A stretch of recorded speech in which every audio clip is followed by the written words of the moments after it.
SMK Kristen Elim yang diberkati Tuhan.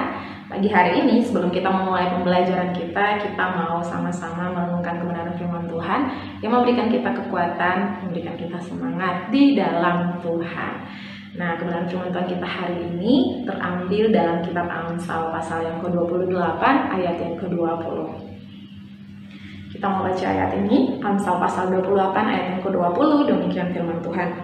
Orang yang dapat dipercaya mendapat banyak berkat, tetapi orang yang ingin cepat menjadi kaya tidak akan luput dari hukuman. Amin.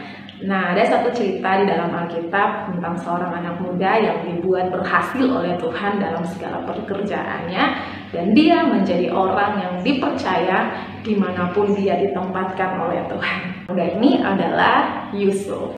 Yusuf dibuat berhasil oleh Tuhan dalam segala pekerjaannya. Tuhan menyertai Yusuf dalam segala situasi dan kondisi yang Yusuf alami. Jadi bagaimana sih caranya sehingga Tuhan menyertai kehidupan Yusuf? Apa alasannya Tuhan menyertai kehidupan Yusuf? Tapi sebelum itu Ibu Eta mau ingatkan buat kalian semua bahwa Tuhan selalu menyertai kehidupan kita, amin. Bahkan firman Tuhan katakan bahwa Tuhan Yesus berjanji Ia akan menyertai kita sampai kepada akhir zaman. Artinya bahwa di dalam segala aspek kehidupan kita, Tuhan itu ada bersama-sama dengan kita. Namun kita sering lupa bahwa Tuhan itu menyertai kehidupan kita.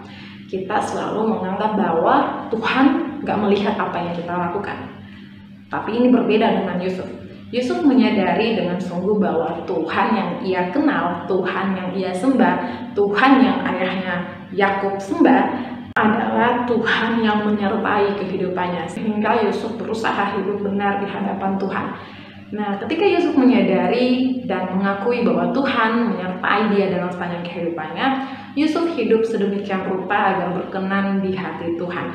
Yusuf hidup dengan menjaga langkahnya, dia hidup takut akan Tuhan, bahkan dia menjauhi kejahatan ketika dia punya banyak kesempatan untuk bisa berbuat dosa. Yusuf tidak melakukannya karena dia takut akan Tuhan. Dia menyadari bahwa Tuhan menyertai dia. Dia menyadari bahwa Tuhan memperhatikan apa yang dia lakukan. Dan Tuhan ingin mendapati bahwa Yusuf hidup benar di hadapannya. Dan Yusuf mengambil kesempatan ini untuk hidup benar di hadapan Tuhan. Akhirnya ketika dia hidup benar di hadapan Tuhan, dia hidup takut akan Tuhan, dia menyadari keberadaan Allah dalam hidupnya, dia hidup begitu rupa agar menyenangkan hati Tuhan. Dan Tuhan memberkati Yusuf dalam segala pekerjaannya. Sehingga dia menjadi orang yang dapat dipercaya, bahkan bukan hanya di rumah Potifar saja, dia dapat dipercaya di penjara, dan juga dia dapat dipercaya saat dia menjadi seorang menteri di tanah Mesir.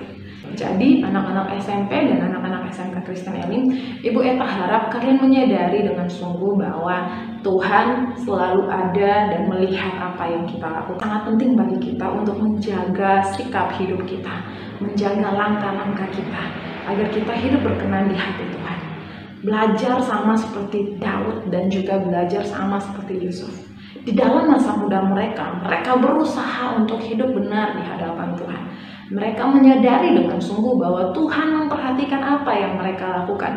Karena itu dalam segala aspek kehidupan mereka berusaha hidup mempermuliakan nama Tuhan. Mereka mengandalkan Tuhan, mereka hidup takut akan Tuhan, mereka bersandar sepenuhnya pada Tuhan, berusaha melakukan kebenaran, walaupun di usia muda mereka mungkin mudah sekali untuk jatuh dalam dosa. Namun mereka berusaha menjaga hidup mereka sedemikian rupa agar berkenan di hati Tuhan. Nah, Ibu Eta ingin kita semua belajar dari kisah mereka, bahwa di usia muda kita, di usia remaja kita pasti bisa melakukannya ketika kita sungguh-sungguh mengetahui dan menyadari dengan jelas bahwa Tuhan melihat kehidupan kita. Bahkan ketika kamu ada di dalam kamar kamu, Tuhan ada di sana dan melihat apa yang kamu lakukan. Jadi mari menjaga sikap hidup kita, menghormati Tuhan dalam segala aspek kehidupan kita. Ini penting untuk setiap kita di masa muda kita. Kita harus sadar bahwa Tuhan melihat apa yang kita lakukan, menilai perbuatan kita, melihat pikiran dan hati kita.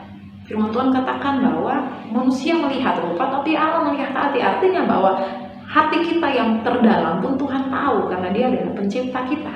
Jadi kita tidak bisa berpura-pura melakukan kebenaran di depan Tuhan, atau berpura-pura, mungkin di depan manusia kita bisa berpura-pura baik, berpura-pura tersenyum, berpura-pura melakukan hal yang benar, tapi kita tidak bisa membohongi Tuhan.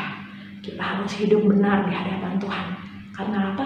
Tuhan menyertai kita 24 jam.